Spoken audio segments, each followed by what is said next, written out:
राघव और मोहन दोनों भाई पास के शहर से व्यापार करके अपने गांव सोनापुर लौट रहे थे। दिन ढल चुका था। रास्ते में हल्की ठंडी हवा चल रही थी। दोनों भाई राघव और मोहन ने शहर में अपनी फसल बेचकर अच्छी कमाई की थी। शाम का समय था। आसमान में काले बादल छा रहे थे। उनके बैल अपनी मस्त चाल में धीरे धीरे चल रहे थे, जैसे उन्हें दुनिया की भागदौड़ से कोई जल्दी ना हो। रास्ता लंबा था और चारों ओर खेतों की मिट्टी की सौंधी खुशबू फैली हुई थी। अरे मोहन, देख तो क्या सुहावना मौसम हो गया है। हवा में मिट्टी की खुशबू कितनी प्यारी लग रही है ना। बिल्कुल भैया, और आज तो फसल भी अच्छे दामों में बिक गई। भगवान का लाख लाख शुक्र है, मेहनत रंग लाई। लेकिन देख मोहन, बादल गिरते जा रहे हैं। लगता है बारिश होने वाली है। हाँ भैया, सच कह रहे हो। शहर का शोरगुल तो सिर दर्द कर देता है, लेकिन गांव की यह शांति मन को सुकून दे देती है। अब घर जाकर अम्मा को ये खुशखबरी सुनाएंगे, वो तो बहुत खुश होंगी। अचानक तेज हवा चलने लगी। पेड़ों के पत्ते सरसराने लगे और धूल उड़ने लगी। बैल भी बेचैन हो गए और रुक रुक कर चलने लगे। चलो थोड़ी रफ्तार बढ़ा लेते हैं, नहीं तो बीच रास्ते में भीग जाएंगे। अरे भीग भी गए तो क्या, बचपन याद आ जाएगा जब हम खेतों में बारिश में नाचते थे। हाँ, वो दिन भी क्या दिन थे। अब तो बस जिम्मेदारियां ही जिम्मेदारियां हैं। सही कहा तूने, लेकिन चाहे वक्त कितना भी बदल जाए, गांव की मिट्टी और इसकी खुशबू हमेशा अपनी लगती है। धीरे धीरे बारिश शुरू हुई और कुछ ही देर में तेज बूंदाबांदी होने लगी। दोनों भाई अपने सिर पर कपड़ा डालकर खामोशी से इधर उधर देखने लगे, कहीं शरण मिल जाए। लगता है ऊपर वाले ने आज खूब बरसने की ठान ली है। बैल बेचैन है, धीरे चलाना पड़ेगा। वो आगे कुछ रोशनी सी दिख रही है, शायद कोई घर या चौपाल हो। अगर वहीं तक पहुंच जाए तो रुक सकते हैं। हाँ, मुझे भी दिख रही है। चलो उसी ओर बढ़ते हैं, पर ज़रा संभल कर। भैया, बैल रुक रहे हैं, कहीं कुछ महसूस तो नहीं कर रहे? जानवरों को तो पहले ही आभास हो जाता है ना। अरे मोहन, तू भी ना शायद बिजली की आवाज़ से घबरा गए होंगे। अब लौटने का भी तो रास्ता नहीं दिख रहा। चलो रोशनी तक पहुंचते हैं, शायद मदद मिल जाए। पता नहीं भैया, ये रास्ता कोई जाना पहचाना नहीं लग रहा। उम्मीद है भैया, वरना ये इलाका डराने लगा है। डर मत, मैं हूँ तेरे साथ।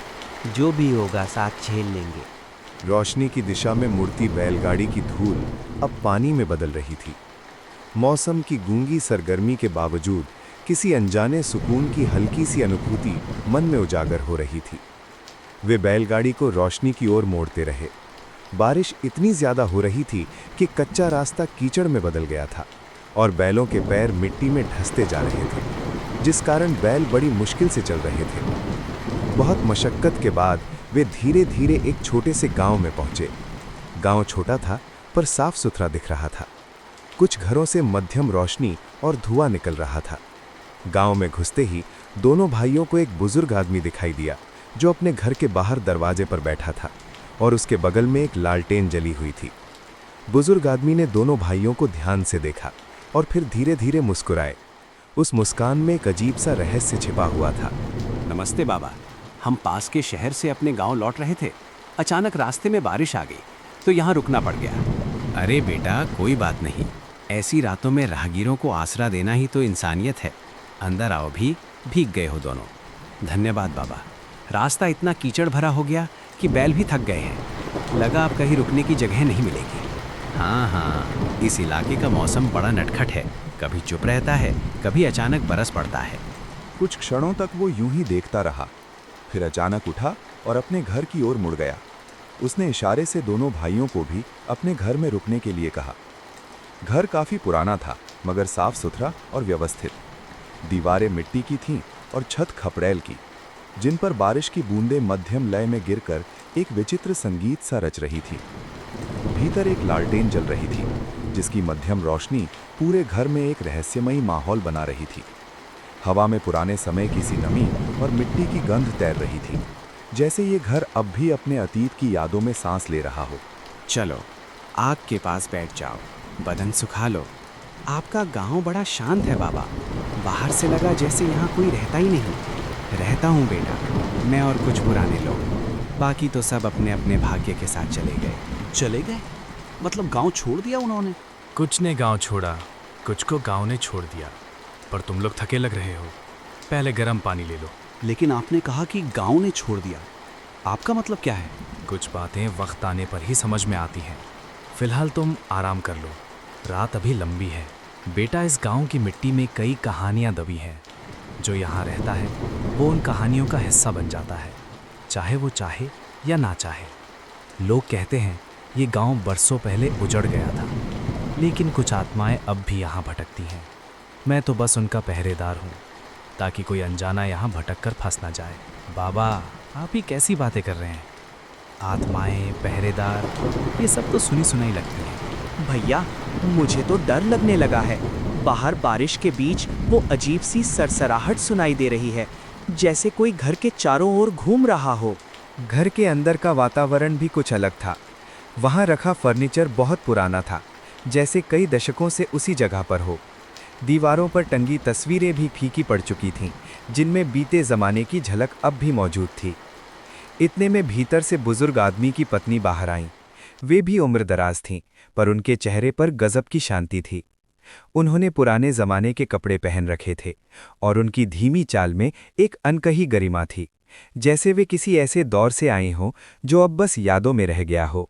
देखो बेटा, ये मेरी धर्मपत्नी है सीता। उम्र के इस पड़ाव में भी घर आंगन को वैसे ही संभालती हैं जैसे पहले दिन संभालती थीं। ये घर हमारे पुरखों की निशानी है। बिजली यहाँ आई तो थी, पर हमने उसे अपनाया नहीं। इन लालटेनों की रोशनी में हमें अब भी वही सुकून मिलता है जो मशीनों की चमक में नहीं मिलता। वक्त बदल गया, पर हम नहीं बदले। शायद इसलिए ये घर अब भी अपने अतीत की सांसें लेता है। बाबा, ये घर और इसकी खुशबू कुछ अलग सी है। लगता है जैसे समय यहाँ थम गया हो। हाँ, और ये भी सोचने वाली बात है कि जब हर गांव में बिजली पहुंच चुकी है, तो ये गांव अब भी अंधेरे में क्यों डूबा है? उजाले से ज्यादा भरोसा हमें इस मध्यम रोशनी पर है बेटा, क्योंकि ये ना तो आंखों को चकाचौंध करती है, न दिल को बेचैन। इस घर में जो भी ठहरता है उसे कुछ पल के लिए चैन मिल ही जाता है, चाहे वो कहीं से भी आया हो। बरसों से यहाँ कोई मेहमान नहीं आया था।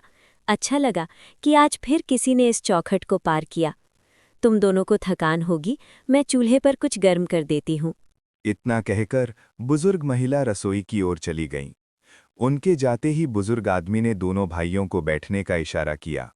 तीनों मिट्टी के फर्श पर बिछी पुरानी दरी पर बैठ गए और आपस में बातचीत करने लगे। तो बेटा, रास्ते में कोई और यात्री नहीं मिला क्या? इस मौसम में लोग आमतौर पर यहाँ से गुजरने की हिम्मत नहीं करते। नहीं बाबा, पूरा रास्ता सुनसान था। बस कहीं कहीं सूखी पत्तियों की सरसराहट सुनाई दे रही थी। लगा जैसे कोई हमें देख रहा हो, पर दिखा कोई नहीं। ये जंगल ऐसा ही है बेटा, यहाँ की हवा भी अपनी बातें कहती हैं। कभी लगता है कोई पीछे चल रहा है, कभी कोई नाम पुकारता है, मगर डरने की बात नहीं। अब तो हमारे गांव में हो, यहाँ सब सुरक्षित है। सच में बहुत सुकून देने वाला माहौल है यहाँ। मगर अजीब बात यह है कि रास्ते में हमें गांव कहीं दिखा ही नहीं। अचानक ये जगह सामने आ गई, जैसे किसी पर्दे के पीछे से उभर आई हो। लगता है जैसे इस गांव की हवा में कोई अलग ही बात है। एक अजीब सी शांति है जो डर और सुकून दोनों देती है। कभी कभी कुछ जगह खुद नहीं दिखती बेटा, बल्कि कुछ लोग ही उन्हें देख पाते हैं। शायद आज रात तुम्हारा भाग्य यहाँ ले आया हो। क्या मतलब बाबा? क्या ये गांव बाकी गांव से अलग है? हर गांव की अपनी कहानी होती है बेटा। हमारी भी है, लेकिन वो कल बताऊंगा। रात बहुत हो गई है, पहले खाना खा लो और आराम कर लो। थकान उतर जाए फिर सब समझा दूंगा। बातचीत का सिलसिला कुछ देर चला ही था कि रसोई से बर्तनों की हल्की आवाजें आने लगीं और थोड़ी देर बाद बुजुर्ग महिला खाना लेकर आ गईं। थालियों में रखा खाना देखने में साधारण था, पर उसमें एक अजीब सा स्वाद था, जैसे उसमें पुराने जमाने के मसाले हों या कुछ ऐसा जो अब के समय में इस्तेमाल नहीं होता। स्वाद मन को छू रहा था, पर साथ ही एक हल्की सी बेचैनी भी जगा रहा था। क्या लगता है ये सच में साधारण खाना है? खाने में जो स्वाद है वो पुराने जमाने का है। इसे खाते हुए सिर्फ पेट नहीं, यादें भी तृप्त होती हैं। भोजन के बाद रात गहराने लगी। बाहर बारिश थम चुकी थी, पर खपरैल से टपकती बूंदों की लय अब भी सन्नाटे में गूंज रही थी। तभी बुजुर्ग आदमी उठा, एक पुरानी लालटेन हाथ में ली और बोला कि अब वे विश्राम कर लें। वो उन्हें लेकर घर के पीछे की ओर गया, जहां एक छोटा सा कमरा था, पुराना लेकिन साफ सुथरा। उसने मुस्कुराते हुए कहा कि आज की रात वे यहीं ठहर जाएं। बेटो, अब विश्राम का समय है। मैं तुम्हें एक कमरा दिखाता हूँ। आज रात यहीं रहो, सुरक्षित रहोगे। ठीक है बाबा, लेकिन ये कमरा इतना पुराना है, फिर भी साफ सुथरा दिख रहा है।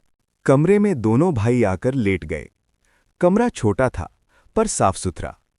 हवा में एक अजीब सी खुशबू थी, जैसे धूप या अगरबत्ती की हल्की महक फैली हो। कमरा छोटा है, लेकिन अजीब सा सुकून है यहाँ। हाँ भैया, पर पता नहीं क्यों दिल थोड़ा घबरा भी रहा है। दोनों भाई लेट गए। बाहर पूर्णिमा की चांदनी आंगन में फैल चुकी थी। चांदनी इतनी उजली थी कि अंधेरा भी डरावना लगने लगा।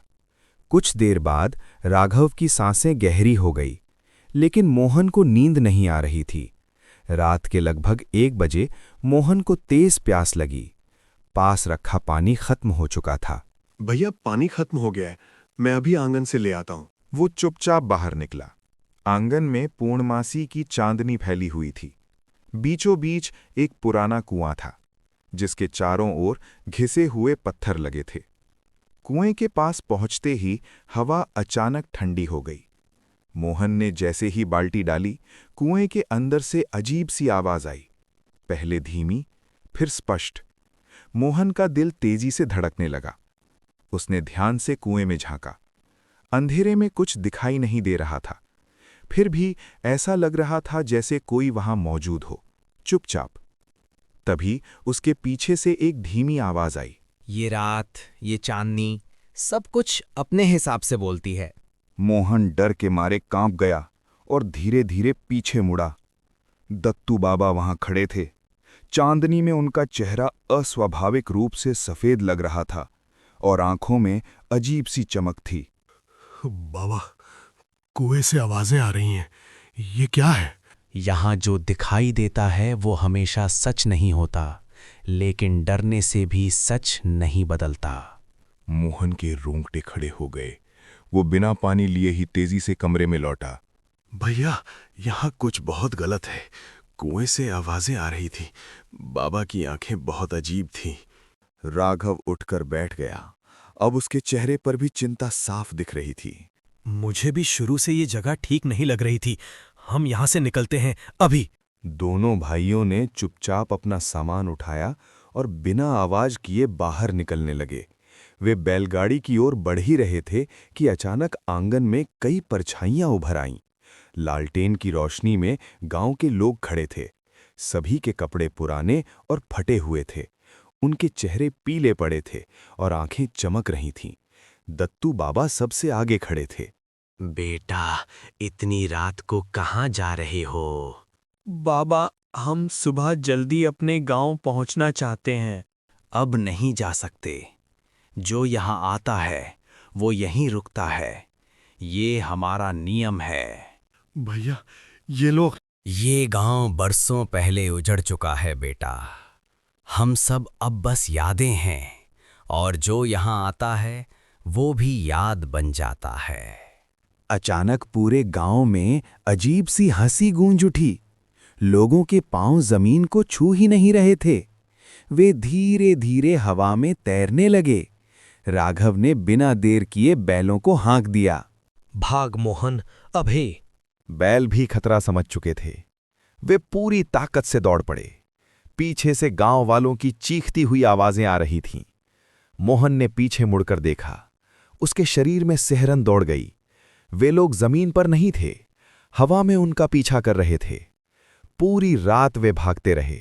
रास्ता खत्म होने का नाम नहीं ले रहा था, जैसे जंगल खुद उन्हें बाहर निकलने नहीं देना चाहता हो। आखिरकार सुबह की पहली किरण फूटी। सूरज निकलते ही अचानक सब कुछ बदल गया। रास्ता साफ दिखने लगा। पीछा करने वाली परछाइयां गायब हो गईं। सामने एक सामान्य सा गांव था। लोग अपने रोजमर्रा के काम में लगे थे। दोनों भाइयों ने बैलगाड़ी रोक दी और पास की चाय की दुकान पर बैठ गए। भैया, हम बच गए। हाँ, अगर थोड़ी देर और रुकते तो शायद कभी बाहर नहीं आ पाते।